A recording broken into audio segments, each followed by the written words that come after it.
Well, let's get Mr Hitchens' considered view on that. Peter, very good morning to you. Good morning. You are a man that's lived in Moscow and in Washington, so I think you're very well qualified to answer the next question. What's going to happen in the Oval Office when Keir Starmer and David Lammy turn up?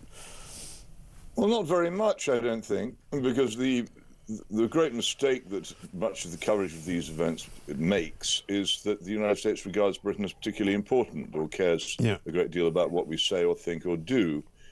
This is one of the gravest illusions in this country, which really does need to be put to rest, that there is a special relationship between the two countries and that the Americans have a special regard for us. They simply don't. And I watched, when I was in Washington, the humiliation of this country by Bill Clinton over the granting of a visa to Gerry Adams, the Sinn Féin leader, which led ineluctably over the next few years to the defeat of Britain in Northern Ireland and the victory of the IRA. And this is purely done for American domestic political reasons. I don't think Bill Clinton cared very much about Ireland at all, but he did care about the enormous amount of money and support that he'd been getting from Irish America to get him elected and then re-elected. And when they started asking him to pay the price for this support, he just did so like that, without any consideration for us whatsoever. And there you have it. And by the way, if anybody wants to talk about appeasement, I've seldom seen such a blatant piece of appeasement in my life as the appeasement of the Irish Republican Army by the United States, pressing Britain to give in. And I remain pretty much alone in this country in pointing out that that's what happened. I don't imagine you want to divert onto that subject this morning, but that illustrated to me, and I went to live in Washington skeptical about the special relationship. I then spent some months hunting around the District of Columbia, seeing if I could find it. And there was no trace of it. And then this thing happened, which made it clear that if there was a special relationship, it was a especially contemptuous one. So I think that there's a lot of people saying this is the most decisive meeting between the Prime Minister and the President in modern times. I just don't think that's true. No.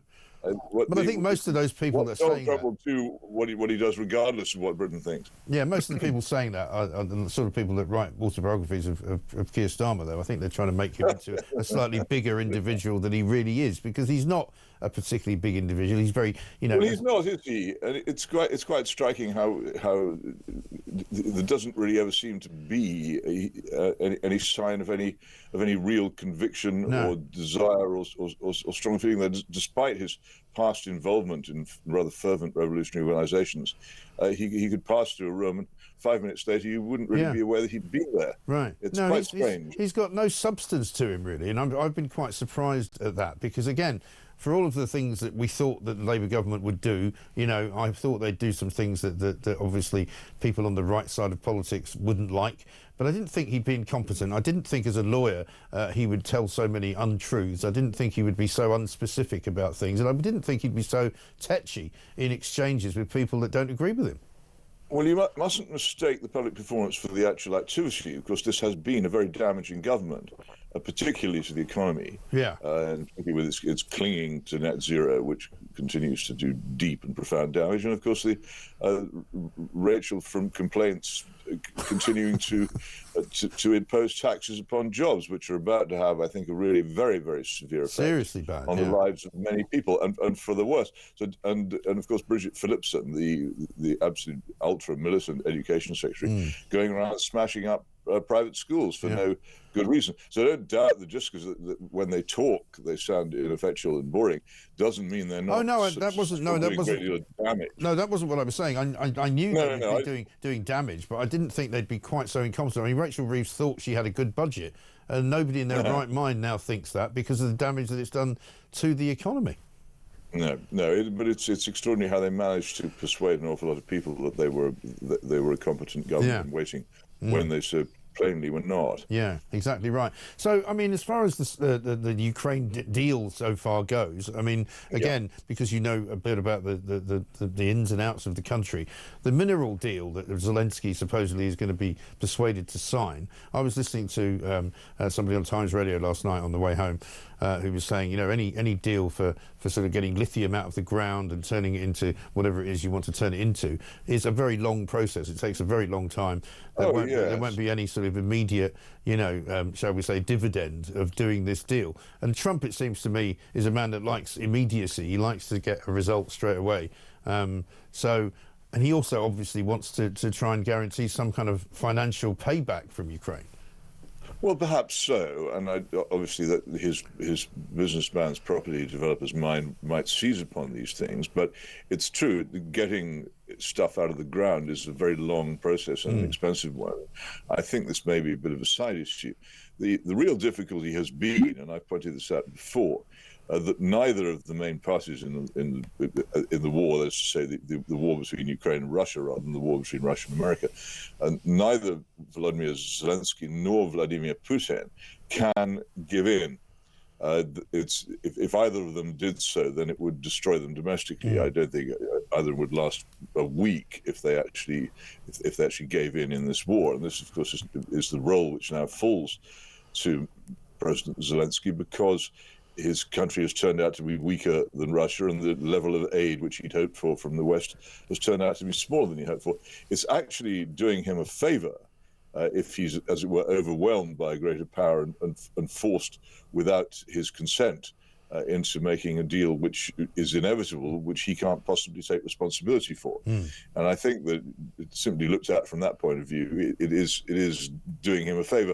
I've never actually attacked Mr. Zelensky, who, as you recall, began his time in office trying to make peace and was destroyed by his own supposed political allies who prevented him from doing so. And I think his bearing during all this has actually been quite creditable. So I won't attack him.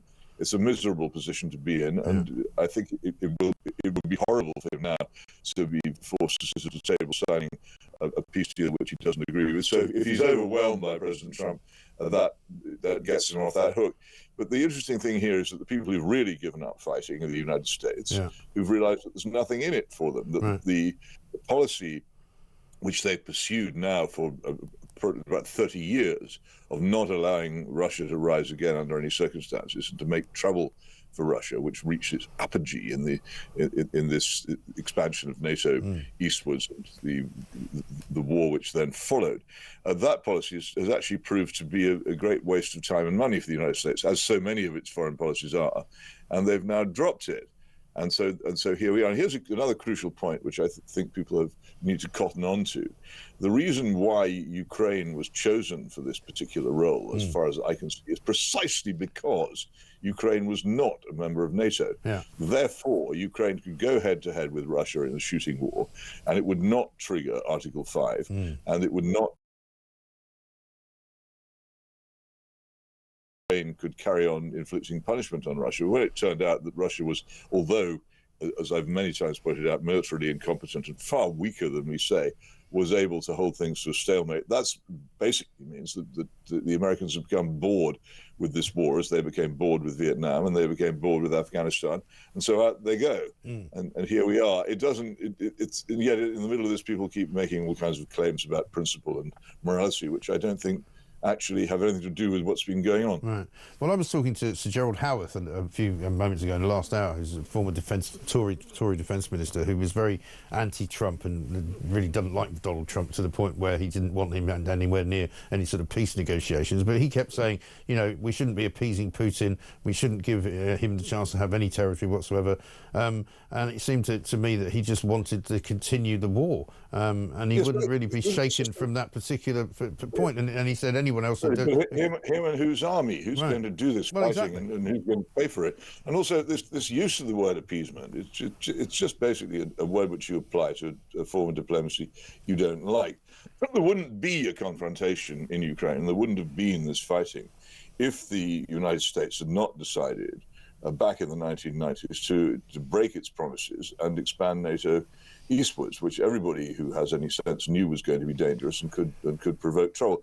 I have to say here, because it's almost a legal requirement now, like those tiny print things you have on the ends of advertisements. I have to say here, I do not condone or support or in any way excuse the Russian invasion. It was a stupid thing to do, but it wasn't a wholly unpredictable outcome of the expansion eastwards of NATO. And I think those who expanded NATO eastwards, at least some of them, knew that it would pretty likely lead to these circumstances. Yeah. And to call this appeasement, people forget that Ukraine existed from 1991 as an independent country and up to 2014, which is quite a long time.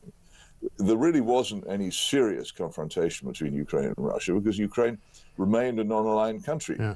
And if Ukraine now returns to the status of non-aligned country, and actually without the quite large areas of its territory which are occupied by people who are Russian speakers and ethnically Russian, who were never entirely convinced by Ukrainian nationalism, there's actually a very good chance of it existing peacefully. And what it seems to me to be important is that those people who actually cooked up this disaster should now do something about rebuilding that demolished country and making good the damage that's been done, so that it can in fact be the advanced, highly educated and prosperous country which it easily could be if people stop using it as a battering ram. Yeah, I think that's absolutely right. I'm just going to stop you for a moment. There's a bit of breaking news I'm just going to say here. Actor Gene Hackman has been found dead in his New Mexico home alongside his wife Betsy and dog. Police are saying there are no signs of foul play, and it would appear to be some kind of double suicide, which is a very sad, shocking story, isn't it? Well, it's just desperately sad when things end in that way, especially someone who gave so much pleasure to us. Yeah, he was a remarkable man. Listen, we're going to leave it there. Peter, good to talk to you. Thank you very much indeed. Peter Hitchens, columnist of the Mail on Sunday.